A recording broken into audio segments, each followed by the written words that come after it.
It is really the most sensational, controversial inclusion in this model GST law, and I hope you're listening very carefully about it because it impacts, business and consumers equally. Anti-profiteering. One of you is going to explain why we need this in GST. Effectively, what I understand it to be, based on what I read, was that you have to make sure that you pass through the efficiencies of this new tax system to your consumer. I'm putting it in absolute simple English. So I'll explain what the basis is. So GST in most countries which introduce it typically tends to see an inflationary effect because you're having to pay higher amount of taxes and there is stickiness in the prices because business will try and keep the benefits of GST for itself. Right. Say for example, I am XYZ FMCG company, I am able to get my prices reduced from my suppliers who are small companies, and my distributors have no bargaining chip with me to be able to say that now that you have got reduction in your suppliers' prices, please reduce our prices also. So the FMCG company could keep the prices high and pocket that GST benefit, and therefore the remaining portion of supply chain gets taxed at a higher value, and therefore the consumer gets affected. This anti-profiteering is to ensure that big boys in the business are compelled to actually move the benefits of GST in terms of lower prices or better procurement. Can I just to query that example that you gave me a bit. Firstly, from everything we understand, there's a very good chance that all the businesses that were working at lower prices because they weren't paying tax now coming to the tax net will end up having to pay tax. Prices across the supply chain could go up, and I think we've all discussed it, before that GST in the initial years could be inflationary, right, to some extent. So firstly, that to challenge the bit that they might be able to get lower prices, just to challenge that thought. That's one. Why would they not pass it on, or why would the next person in the supply chain not have the wherewithal to insist that that benefit is passed on? That's the other bit that I didn't quite get. So let's kind of take that back. You're going to have a large landscape of companies which are going to come into the net and where the prices may increase. Right. But I also believe that there will be pockets of companies which are going to actually reduce their prices. Reason, I'll give you an example. Doesn't that all depend on the rates, and we still don't know the rates? So we don't know, but according to me you can predict because the rates to some extent are going to be aligned with what we currently have as a rate structure. So somebody who's, let us say, at 6% excise duty and 0% VAT becomes into 5%, is immediately going to get a 1% reduction. So you're going to have these kind of variations that you can predict. So, and I also believe that there's a lot of ingrained taxes even on those players who are not dealing with it. For example, take a situation. Somebody who's trading in plywood, let's say he doesn't take any services, doesn't take any credit, doesn't pay any taxes. Still, he's receiving telephone services on which he's paying service tax. He's receiving audit services on which he's paying service tax, which is not able to take any credit. So there's going to be much more availability of credit also in this market. So you're going to have pockets which are going to have a reduction in prices and pockets which are going to have increase in prices. So where you're having a reduction in prices, if it's a perfect monopoly, certainly the prices will go.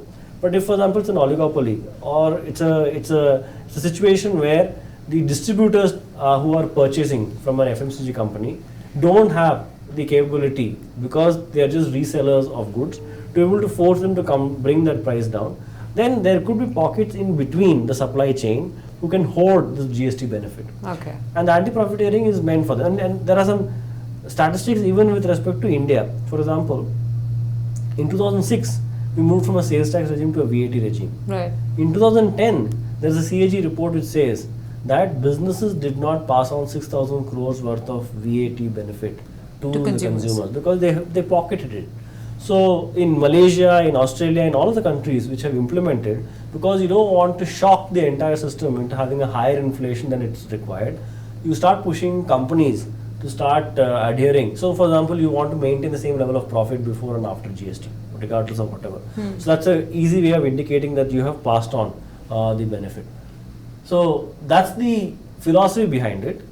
But like in tax law, there's a big difference between theory and its application in practice. And that's where I have the greatest amount of fear in anti-profiteering. That it could become a harassment tool. That it could be a harassment tool, and it could be because the businesses are so dynamic today. It's very difficult to predict. On what basis you will predict? The last 3 years average you will take. Even the government is not able to decide on compensation whether it should be 3 years, 1 year, 5 years, best of three out of 5 years. So what is the basis you're going to take for companies? Is it the last year's last 3 years? If it's a growing company like an e-com company which is showing 100% increase in this thing and it shows 80% in the next year, 120%, what are you going to benchmark? How are you going to prove that there has been anti-profiteering or not anti-profiteering? Big question. I don't know. I don't have answers to that. And there could be process improvements, internal efficiency into the business which may come in. Supply chain re-engineering because of GST, many things which will be relevant from a overall business perspective, which otherwise also I would have implemented in my business regardless of GST. It is just that it is coinciding with my GST, so I am just taking benefit of it. Whether the law makes me mandatory to pass on this benefit to the end consumer. But it does, doesn't it? As per the law, yes. But how can you ask me to even pass on some of my benefits which is coming because of my efficiency? Otherwise, see, what is happening is currently many people are doing GST impact study, impact analysis, finding out how much benefit they are going to get, how much benefit they are not going to get. If ultimately everything they have to pass it on to the consumers, why would company even need to do that re-engineering per se? Why should I do that? But why should they not pass on what is really not? I mean, I get what the efficiencies that you derive from redoing your business strategy is one thing, but the sort of the efficiency or the profitability that you're deriving because the taxation system has changed in the country, should you not be let's take a classic example. There are two companies. One is an established company, and second company is just about to penetrate into Indian market. It is competing with the established company. GST is giving them a level playing field so that both the companies can enter the market under the common taxation system. Now, what used to happen is that if I am a new company, I will have a different pricing policy, different structure, everything in place. Now, because of GST, I am going to get benefit. If you ask me to pass on all the benefits, I will never be able to compete with my competitor because they have already established business. So they can still manage a better terms with my distributors or supply chain till the retailers and the end consumers. So there are many aspects which one need to understand. At the same time, from if you look at, even I think Badri gave an example of Malaysia has a anti-profiteering clause or Australia has an anti-profiteering clause. I don't know whether you are aware, but India also had an anti-profiteering clause in the year 1958 in the state of West Bengal.